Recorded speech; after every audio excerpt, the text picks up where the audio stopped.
Hello, hi. Thank you very much for listening in these very strange lockdown times that we're in. It's a real pleasure to be invited along to Weaning Week. I was involved in it last year and it's fabulous. And as a mum myself, I know how stressful it can be working out how on earth to change your little one from milk to solids. So I know it's frightening, and everybody is scared about choking. So we will be covering choking and exactly what is happening, the difference between gagging and choking, because gagging is to be encouraged and choking is to be helped or stopped if possible, so that they will be fine. Choking is incredibly common, but fatalities from choking are rare. So I will hopefully give you peace of mind and the skills to be able to help quickly, to be able to recognize if something is seriously wrong, and to relax if it's a normal, noisy process that babies will do. So I will have my mannequins. I've got an older one as well, because obviously babies do grow up and children choke, whether they're this age or this age. So I will be explaining what to do if your baby chokes, but I will also just do a very quick, short review as to how to help your toddler when they get choking as well. And once you have your two, you will find that your toddler very helpfully will post things into your baby if you're not careful as well. So that's another choking issue that can happen. If there are other first aid type worries around weaning, I'm more than happy to cover those as well. So I might just wait and see what questions come up and then cover that after. So what we might start with is going through choking. So what is choking? How does it happen? What's going on? In fact, actually, before I jump into that, I'm just going to explain who I am, because otherwise you'll be sitting here thinking, who on earth is she? So I'm Emma Hammett. I run First Aid for Life and onlinefirstaid.com. And on onlinefirstaid.com, we've got free courses that take you through exactly how to help an adult baby or child who is choking. So you can have a go at those and just see if they are helpful. It takes you through videos and step-by-step directions. It's because it's such an important topic, and it's because people like to refresh and review it quite often as well. So my background is nursing, and I trained eons ago. I've worked all over the place, and my team at First Aid for Life are all medical health and emergency services professionals. So the majority of them are working frontline at the moment in the fight against COVID-19. So if you want to cover more topics in the future, you're more than welcome to book a course with us. We can come to you, run a comprehensive bespoke course for you anywhere in the country. You can come to us here in London, or you could do an online course. Right, so that's enough about me. Okay, so choking. What happens when somebody is choking is that basically the food goes down the wrong way. So here is your airway. Here's your tongue, and you've got access to your airway from down your throat and down your nose. And if it goes down the wrong way, it can end up at the top here and go down into your lungs. Now, your epiglottis should stop it from getting down there. And that's where the gagging side of things comes. So when you are starting weaning your little one, they're not used to having solids. They're not used to the whole feel of getting used to splodgy sort of food going into them. So they will be chewing it around in their mouths. Sometimes it will go down and feel like it's going down the wrong way, and they'll make really horrible, frightening noises. So they'll go puce, they'll cough it up. It will be quite a revolting time that is going on sometimes. And so long as it is really noisy, and even if they look quite alarmed and they change colour, so long as it is noisy, it's not choking, it is gagging. And gagging is to be encouraged. So try not to be alarmed as they are doing all those strange noises, because if you look alarmed, they will get alarmed. And actually it's perfectly normal. It's them getting used to food. So if it's noisy, then that's good. If it's silent, that is bad. So if they are puce and completely silent, they are choking, there is no air going down their airway, and they need help quickly. So that is choking. So you've got your gagging, which is good, stay calm, well done. Yeah, you know, and it all comes up again, and then the joy is that they pick it up again and eat it again. That's what babies do. So, you know, you just live through that one and try not to look too alarmed. If they are silent, you need to help. Now, with a baby's airway, or rather with a child's airway, it's about the size of a loo roll, a little bit smaller, but roughly the size of a loo roll. So when you are looking at things that could be particular, you know, potential choking hazards, they can choke on anything. You know, frighteningly, you know, we've had fatalities on mashed potato, on all sorts of things that you wouldn't imagine. But if it goes down the wrong way, then you're not meant to have food in your lungs. So that is what happens. Now, while I'm talking about choking, I also want to mention other hazards. I know we're meant to be focusing on weaning, but it's a good point to actually remind people about batteries.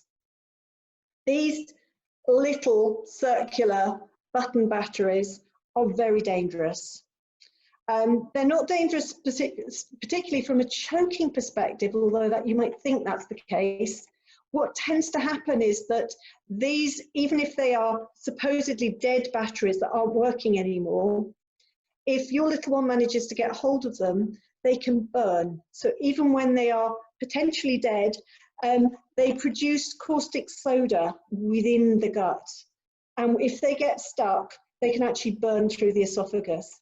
So I know we're meant to be focusing on weaning, but please, please, please put batteries, particularly button batteries and the little tiny round ones.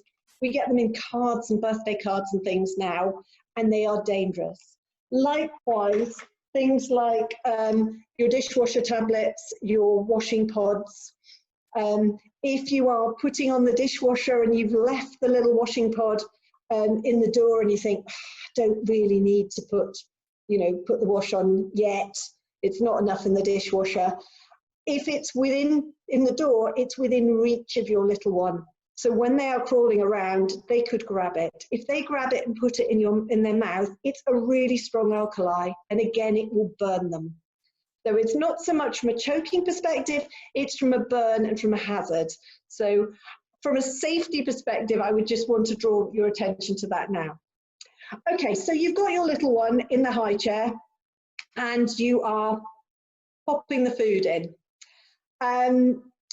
Think about how you have chopped up the food. So if you are doing sort of baby-led weaning and, finger food, when you are chopping up carrots and things, for example, don't chop them into perfect circles. If they're in perfect circles, they're much more likely to be able to block the airway. So batons are potentially a better option.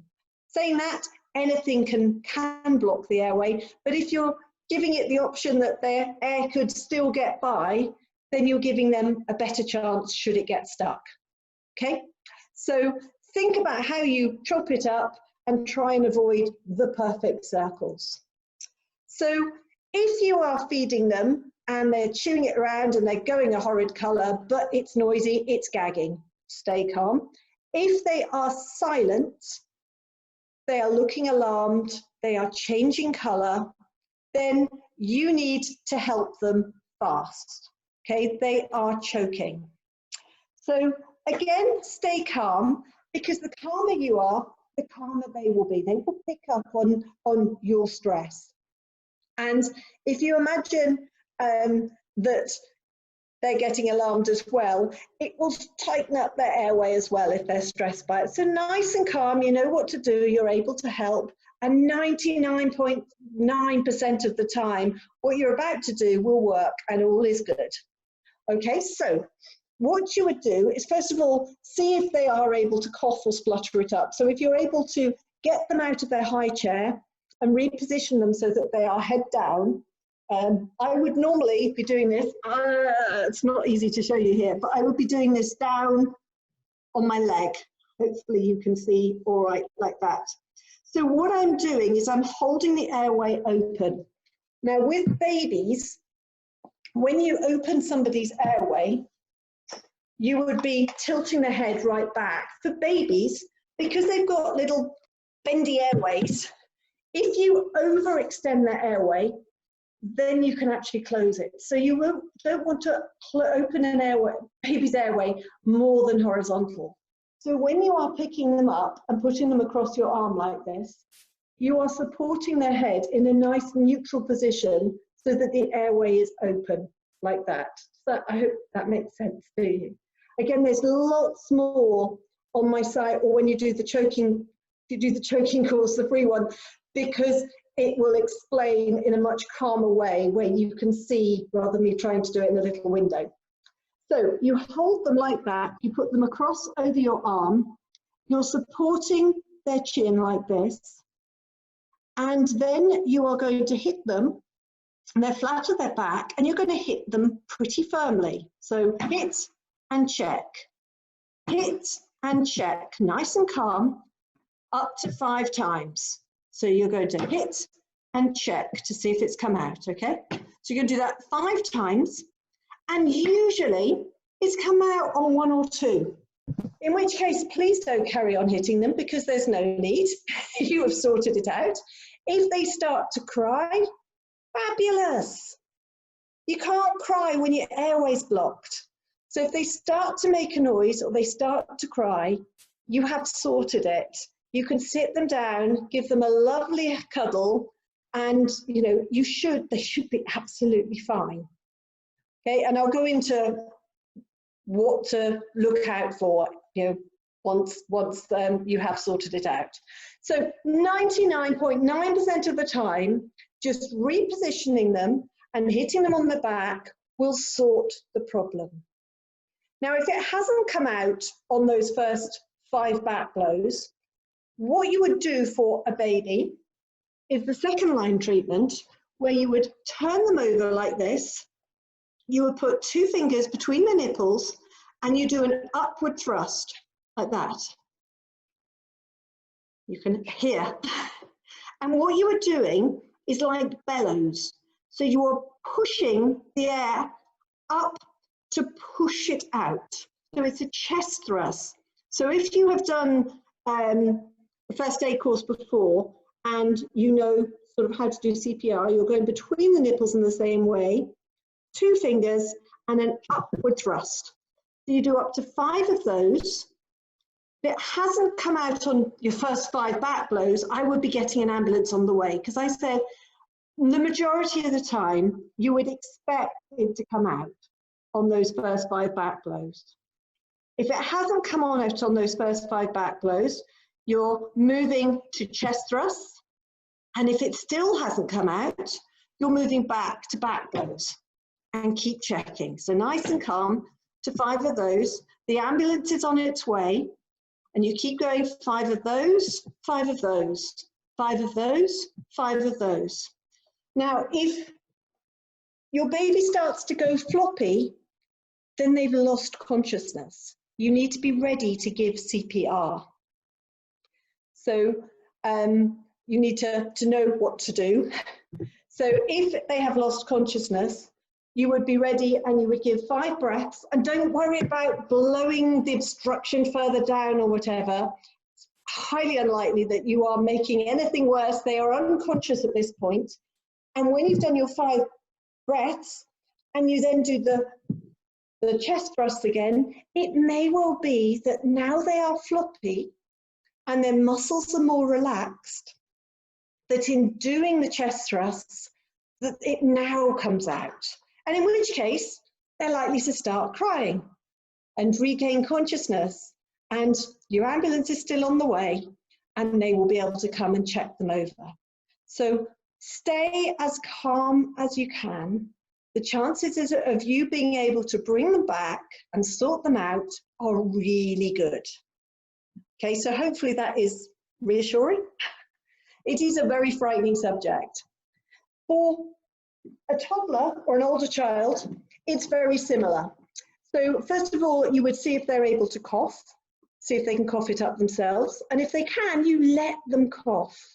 You might reposition them a bit, but you let them cough.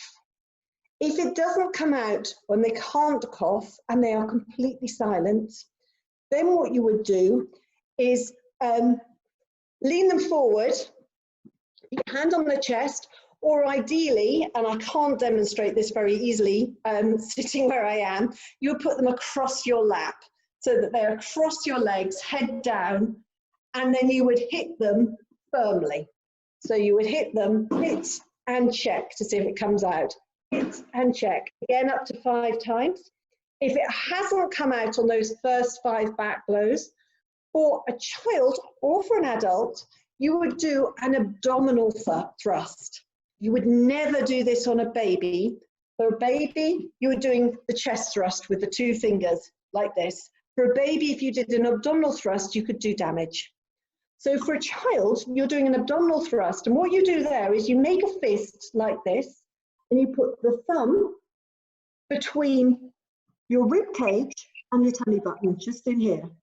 And you pull in and up in a J-shaped motion, so in and up. And that, again, should be like bellows, and it should bring up whatever's stuck. So you do 5 of those, back to 5 of those, back to 5 of those. You've got an ambulance on the way right at the start if the, if the obstruction hasn't come out after your first 5 back blows. And you keep going until they lose consciousness.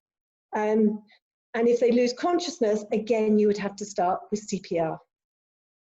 So I hope that has been helpful in terms of choking, what to do and how to help. I don't know if we've got any questions that you would like me to answer.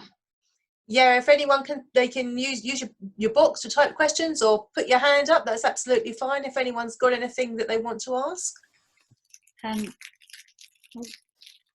Hiya. Yes, Lucy, that's fine. I'm just wondering, sorry, can you go through the with the upward thrust for the baby? How do you do it again? Sorry. So you turn them over and put them. Where do you lie them? Sorry. Okay, so you have got them. So you start with them like this. So you've got them open and across your arm like this, and down your leg. Are you able to see okay from there? Yeah, I was wondering, I might pick up my daughter and you can tell me whether I'm doing it right. One sec. Where are we? Food, unfortunately, so I don't want to touch If she's full of food, you might not want to do this. She's sick constantly anyway, because... So what you would do is you would position her, yep, like that, head lower than the stomach. I can't see her, she's below your camera. Mm-hmm.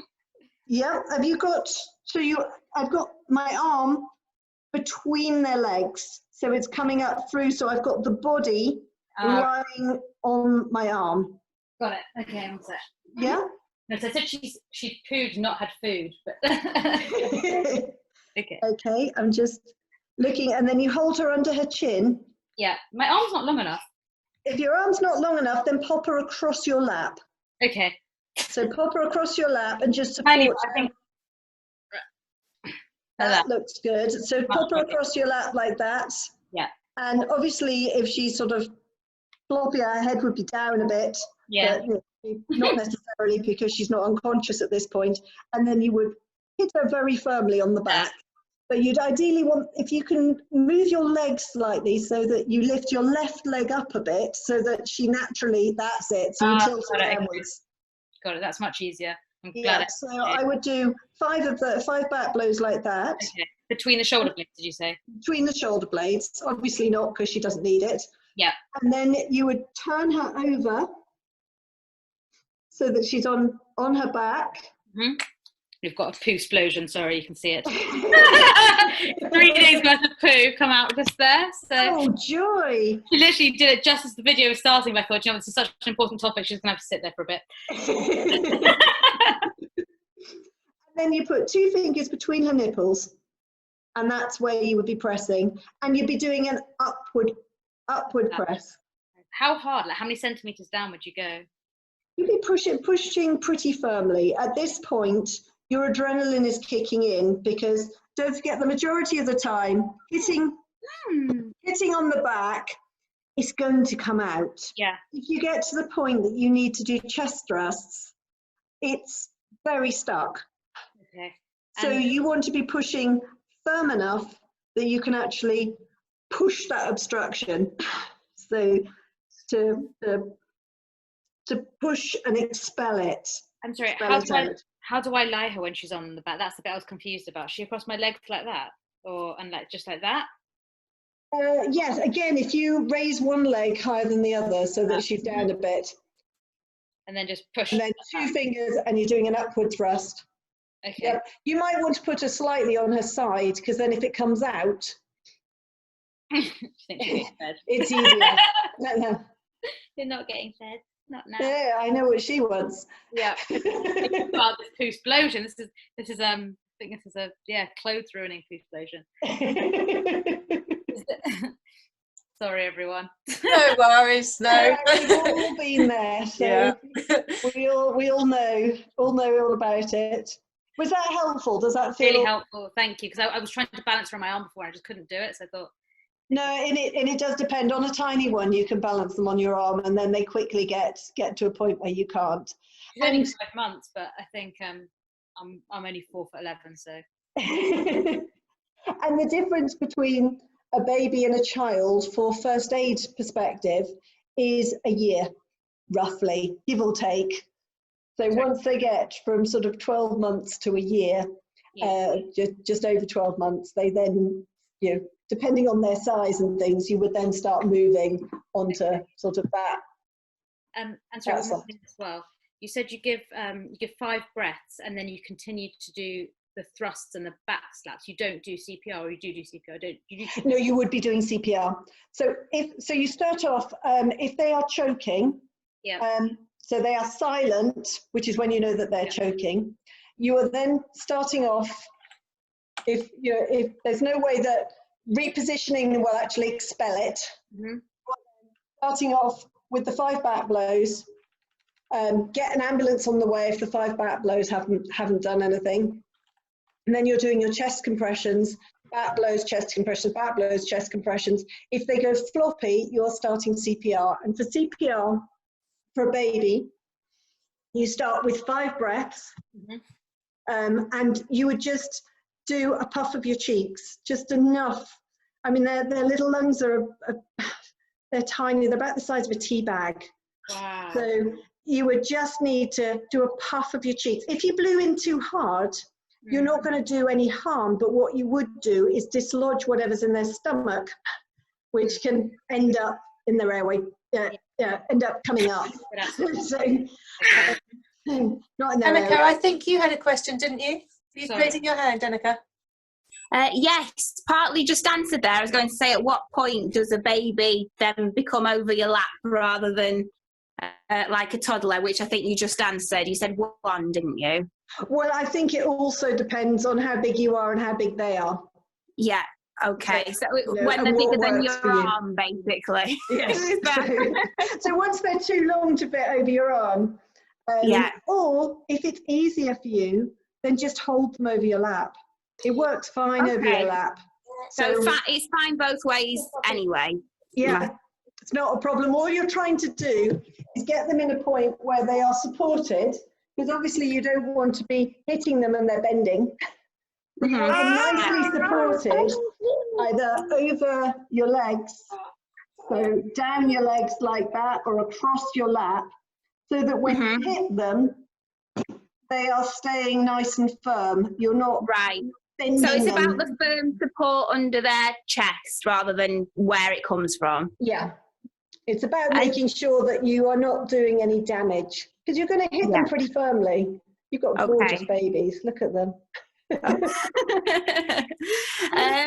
And when you said when you start CPR, are you doing a bit of CPR and still patting? Did you say after that? No, what you're doing is straight CPR. So if they are unconscious CPR. And not breathing, you are doing the breaths into them and then the compressions. But when you are doing the compressions, you're doing the proper compressions as you would CPR.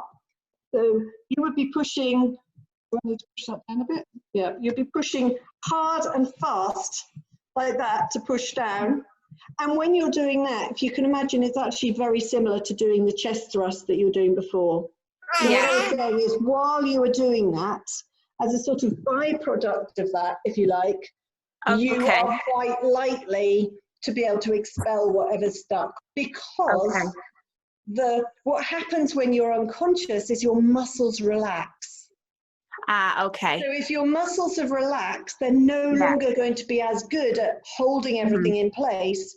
So once you're relaxed and unconscious, if you are then doing that, you've got an even better chance of expelling it. So rather than sort of panicking you and sort of thinking, oh no, now they've gone unconscious and they're not breathing and do CPR, it's actually not a bad thing. It could be helpful. And in doing your CPR that you would need to do anyway, you could end up expelling it. Yeah.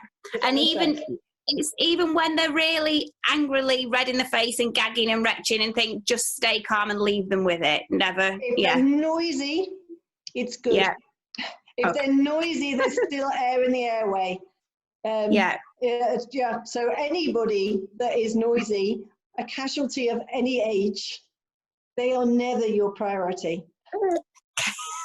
Thank you so much. Thank you. That's really helpful. No, pleasure. Thank you. Any other questions from anyone? Okay, you may want to catch up with Emma afterwards and ask questions independently. Emma, where can people find you? They can find me by sending me an email to emma@firstaidforlife.org.uk. That's all words, so firstaidforlife.org.uk.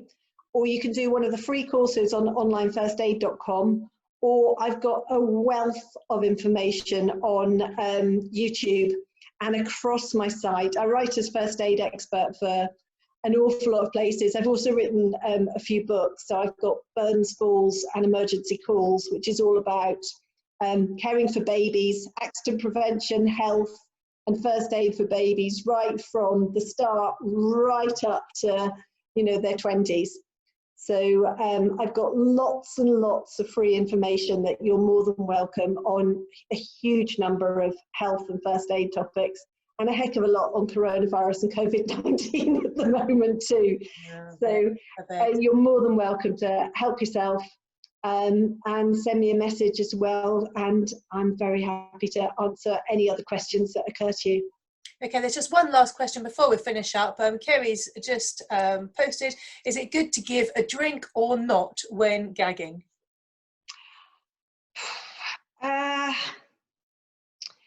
It depends.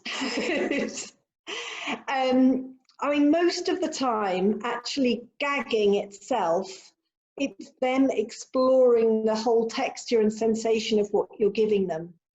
And so I would say let them explore it and let them work it out. If you introduce a drink to it, then you're going to change the texture of what you've given them. And you're also going to make it sloppier and possibly more likely that in chewing it all around and spitting it and what have you, that it could go down. So it could cause a problem. So my feeling would be there's no need to give a drink, and actually just sit calmly and let them explore and do all the really revolting things. They're never going to be able to do this again, because once they get a little bit older, you're going to bring table manners in there. So this is their opportunity to be utterly revolting with food. So sit and let them enjoy it and just be there. And the other thing I would always say is, please never, ever leave your little one in their high chair, sort of munching on something for even a second. When they are learning to eat, And even when they are, you know, toddlers who are quite good at that, you must always be sitting with them at meal times. Don't forget, choking is silent. So, you know, gagging is great, it's noisy, but choking is silent. It's just like drowning is silent, which is why we must never, ever leave them, even for a second, in their lovely, super deluxe bath chair that is meant to promise all sorts of things. It's not safe. It's not safe leaving them in the high chair, and it's not safe leaving them in the bath, ever. Okay. I don't want to alarm you, you know, we all grow up, and, you know, and it's frightening enough being a parent, but there's a couple of things that, you know, are really important. And things when they get bigger as well, please don't let them run around with lollies in their mouths and things like that as well. And the other thing about choking is that you're far more likely to choke if you are running around while you're eating, if you are laughing or talking or trying to speak whilst you are eating. That's why meal times should be a family time where everybody is there and they are sitting at a table and encouraged to take their time and to chew the food, because otherwise they can very easily start choking. And choking itself is frightening. And hopefully you've got the skills now to make sure it's not devastating, it's just a frightening experience. And on that note, we'll say thanks and enjoy your dinner this evening, guys, as a family, not running around, any of you. Brilliant workshop, Emma. It's fantastic and it's so educational, and is, you know, we've all learned something that we didn't know. It's been brilliant. I know that Lucy has to go and get sorted now. Happy washing. She's in a position where she needs to go. So we'll catch up with you guys tomorrow. There are more workshops on tomorrow, so please do join us and spread the word if you've enjoyed what we've done today. And you can follow Weaning Week this evening on social media if you want to. Visit the website to see what other workshops are available during the week and the recipes that are on there.